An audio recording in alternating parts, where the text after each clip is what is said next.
अस्सलाम वालेकुम स्टूडेंट्स, आज हमारे पास नेक्स्ट चैप्टर है, chapter number 4, turning effect of force. Turning effect of force, इसमें हम पहला टॉपिक पढ़ेंगे फोर्स डायग्राम। फोर्स डायग्राम और फोर टाइप्स ऑफ फोर्सेस।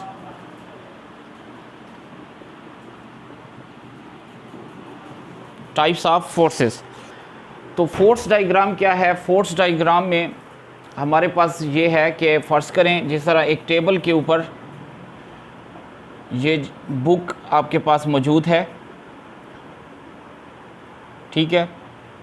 तो इसकी ये पॉइंट जो है, इसको हम central point, centre of gravity है, जिसके ऊपर फोर्स एक्सर्ट हो रही है। अब इसके ऊपर जो फोर्स एक्सर्ट हो रही है, डाउनवर्ड फोर्स, इसको हम कहते हैं force of weight. Force of weight, या हम इसको कह सकते हैं ग्रेविटेशनल फोर्स, जो अर्थ के और इस बुक के दरमियान मौजूद है। ओके। और इसी पॉइंट से अपवर्ड एक फोर्स एक्ट हो रही है, जिसे हम कहते हैं नॉर्मल फोर्स। जिसे हम क्या कहते हैं? Normal force. ये दोनों फोर्सेस जो है आपके पास इक्वल इन मैग्नीट्यूड हैं। ये टू फोर्सेस जो है वो मैग्नीट्यूड में क्या हैं? इक्वल हैं, बट अपोजिट इन डायरेक्शन है। ये दोनों फोर्सेस मैग्नीट्यूड में क्या होंगे? इक्वल होंगे और अपोजिट होंगे डायरेक्शन में। तो देयरफॉर हमारे पास जो नेट फोर्स होगी, नेट फोर्स, वो इज़ इक्वल टू ज़ीरो आ जाएगी। F is equal to zero. Both these forces cancel each other. ये दोनों फोर्सेस क्या करेंगी? एक दूसरे को कैंसल कर देंगी। नेट रिज़ल्ट क्या आएगा? जो बुक होगी वो रिमेंस एट रेस्ट, वो हो जाएगी remains at rest position. Book जो है वो आपके पास रेस्ट पोजीशन पर अब टेबल के ऊपर मौजूद रहेगी। तो ये हमारे पास क्या है? फोर्स डायग्राम है। इसी तरह अगर हम ये बात करें कि ये इसमें से टेबल निकाल लें, ये आपके पास बुक है, अब इसमें से टेबल जो है वो निकल गई, तो अब ये बॉडी जो है, ये बुक जो है, ये अब फ्री फॉल है। इसको हम क्या कहेंगे? फ्री फॉल है। तो इसके ऊपर एक ही फोर्स एक्ट हो रही है, और वो फोर्स है downward force. Okay, downward force है, जिसे आप force of weight, force of gravitational force कहते हैं, ठीक है, फोर्स ऑफ वेट।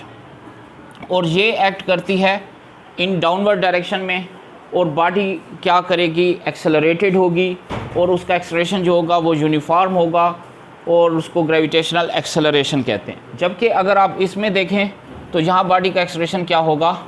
ज़ीरो होगा। यहाँ फोर्स भी ज़ीरो है तो एक्सेलरेशन भी ज़ीरो है।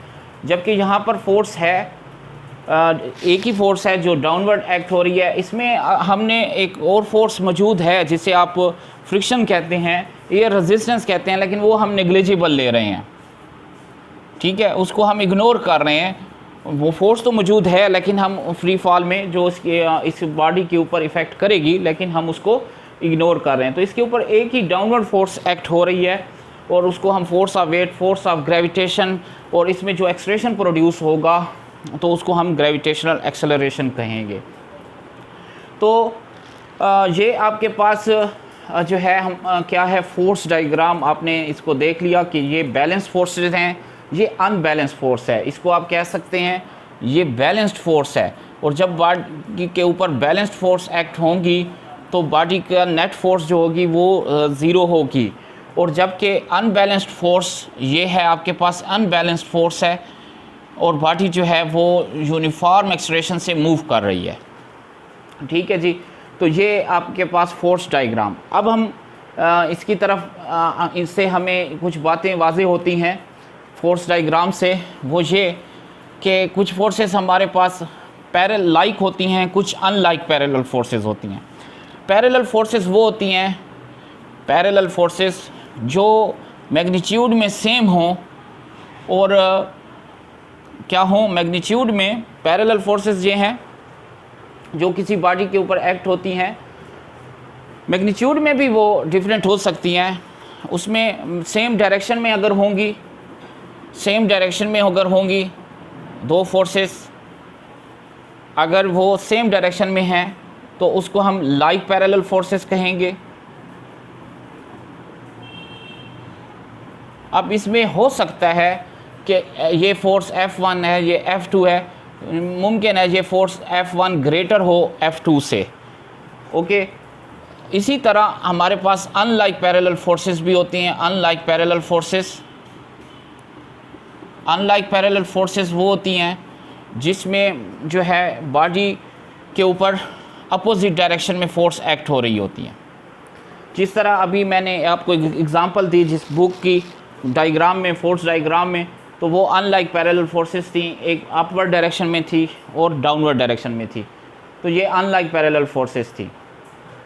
तो इसमें क्या होता है, देखें, जब आप जिस तरह आप किसी गाड़ी को 2 या 3 लोग एक ही डायरेक्शन में ठहर कर, या अगर आप अपने किसी चीज़ को धक्का देते हैं अपने एक हाथ से या दोनों हाथों से, तो यहाँ पर दोनों फोर्सेस क्या हो जाती हैं, इकट्ठी हो जाती हैं और रिज़ल्टेंट हमें मैग्नीट्यूड में प्लस में मिलता है, ज़्यादा मिलता है। इसी तरह अगर हम अनलाइक पैरेलल फोर्सेस में देखें तो यहाँ पर नेट रिज़ल्ट हमारे पास ज़ीरो हो जाता है। जिस तरह अगर वो दोनों फोर्सेस इक्वल होंगी, मैग्नीट्यूड में अगर इक्वल होंगी, तो नेट फोर्स क्या हो जाएगी, ज़ीरो हो जाएगी, और इसको हम बैलेंस्ड फोर्स कहते हैं। ये अनलाइक पैरेलल फोर्सेस होती हैं।